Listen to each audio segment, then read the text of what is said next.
If there is anyone out there who still doubts that America is a place where all things are possible, who still wonders if the dream of our founders is alive in our time.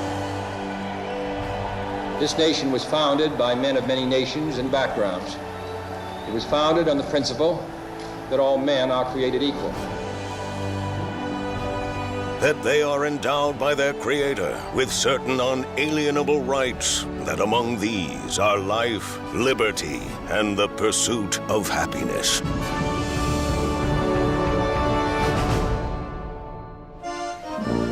Our nation was founded on an ideal of freedom. We declared our independence with the words, "All men are created equal," and began our Constitution with the words, "We the people." For hundreds of years, the spirit of these words has inspired African Americans, Native Americans, immigrants, women, and many other people to fight for their right to be included in this promise. Our founders left out all women who were excluded from voting. They excluded all people of color from voting. And of course, they excluded white men who were not property owners from having a right to vote. So which men do we believe were created equal? Does "we the people" really mean all of the people?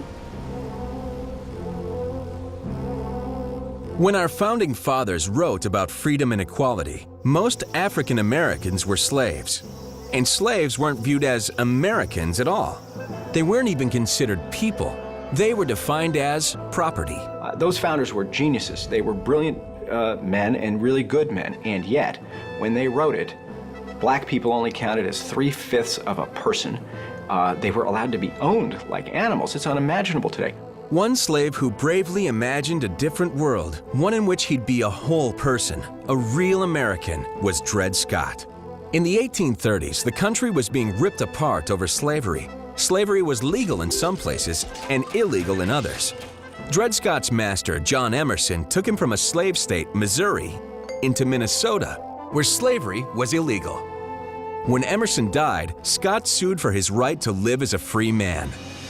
11 long years later, the Supreme Court finally heard Scott's case and crushed his dreams of freedom.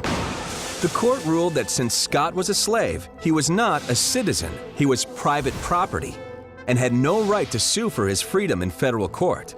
They said that no one of African descent, even a free person, could ever be a citizen. And most damaging of all, they said that the federal government didn't even have the power to limit slavery in the first place, since the Constitution protected the right to own property. This decision overturned decades of hard-won compromise that had regulated slavery in the United States. Of course, it was also devastating to Dred Scott and all the country's African Americans. Many whites in the North were horrified by the court's words, and they were afraid that slave-owning Southerners would now take over Western lands where slavery had previously been illegal. They responded by electing our 16th president, Abraham Lincoln. Lincoln believed that slavery should not be allowed to expand outside of the states in which it already existed.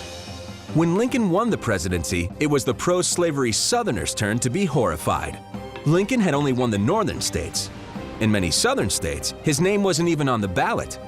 Lincoln's victory upset some pro-slavery Southerners so badly that they decided to secede from the Union and form the Confederate States of America, where slavery would remain legal.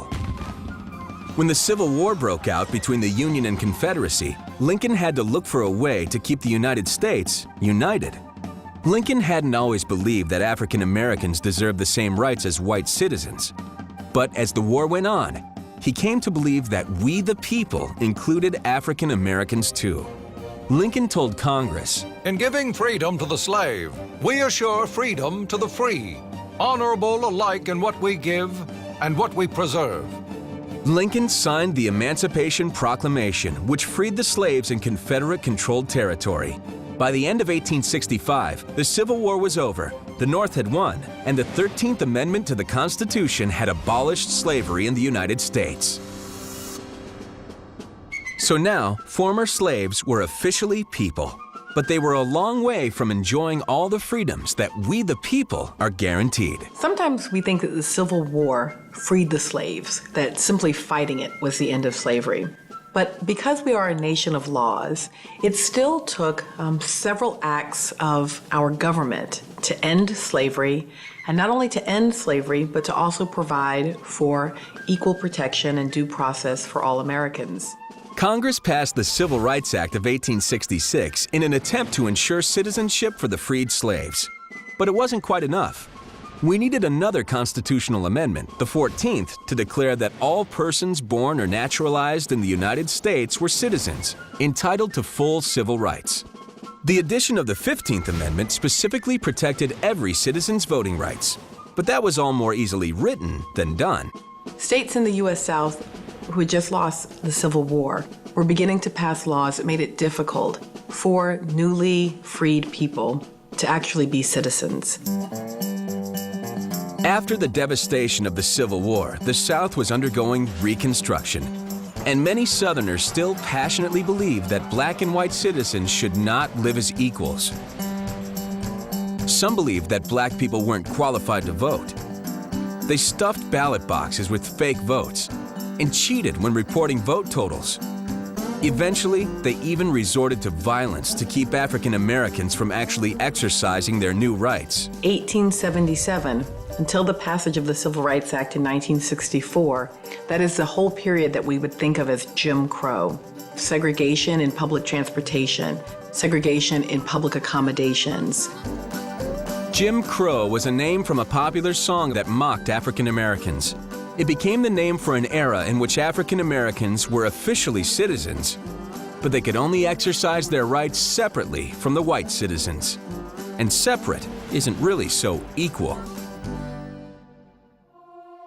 In the meantime, some other Americans were also having a lot of trouble fitting into the we category. Give me your tired, your poor, your huddled masses yearning to breathe free, the wretched refuse of your teeming shore. Send these, the homeless, tempest-tossed to me. I lift my lamp beside the golden door.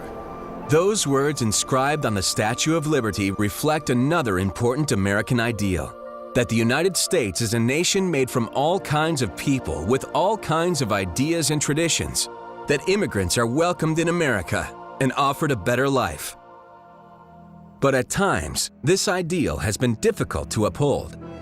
While many African Americans were forced to come to America as slaves, many others have come here voluntarily from overseas, and yet have often been treated almost as badly. We have a tidal wave of immigration, partly due to industrial expansion, especially into America's cities.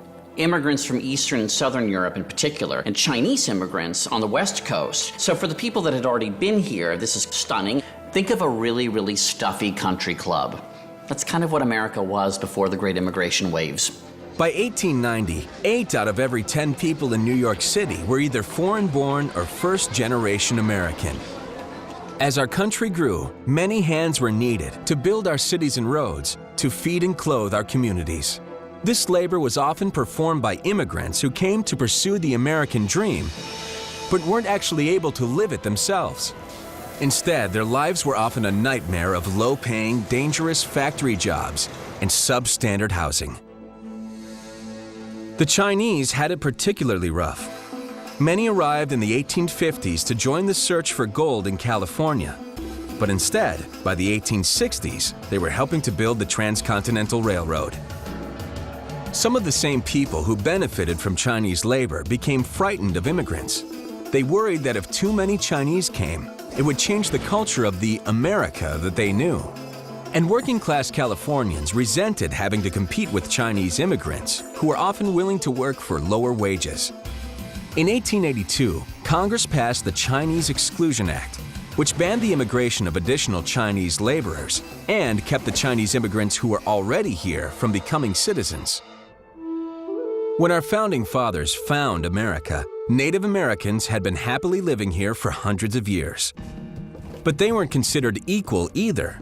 Some members of the U.S. government even considered them wild savages. For many years, every time America wanted elbow room, we the people elbowed Native Americans onto reservations, which usually weren't located on prime real estate. Some Native Americans decided it was their best bet to cooperate with the U.S. government, but others fought back in the Indian Wars on the Great Plains. There were many casualties on both sides. The worst may have been the killing of over 300 Sioux men, women, and children by U.S. cavalry forces at Wounded Knee in South Dakota. In 1880, a Native American named John Elk, who had been born on a U.S. reservation, tried to register to vote in Nebraska. Since he was born on U.S. soil, he was a citizen, right? Unfortunately not. Even though Elk considered himself American, the law didn't. The court said he owed his allegiance to the alien nation where he was born and denied him the right to vote in the country he called home.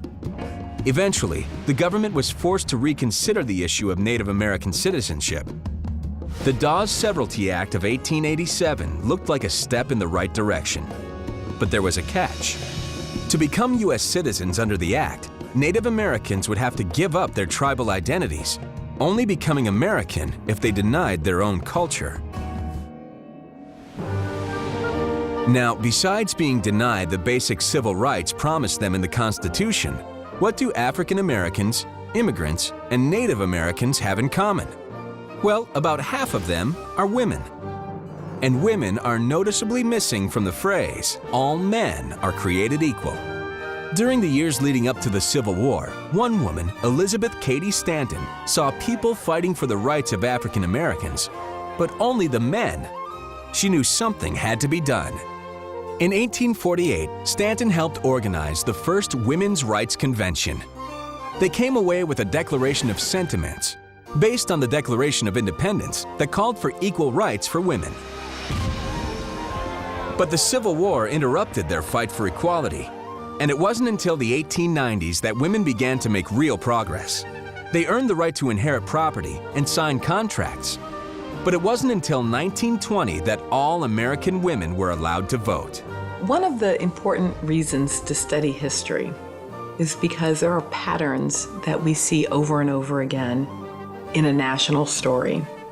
I don't like the idea that history repeats itself, but certainly the more that we know our history, we might get clues from how we've failed or of how we've succeeded in the past. The American celebration of liberty has not always been an equal one. But what can we the people do to ensure equal rights for all? Make sure to vote in each and every election. Vote for people who swear to uphold the Constitution for all Americans. The real oath that the president swears is not to fix health care or even to fight off enemies. It is to preserve and protect and defend the Constitution. And the Constitution fundamentally says all Americans are equal. We have to remember that the American story is always a story of struggle. It's always a story of people pushing to make America live up to her highest ideals. Democracy will continue to march on, as long as Americans realize that we the people all need to march together equally.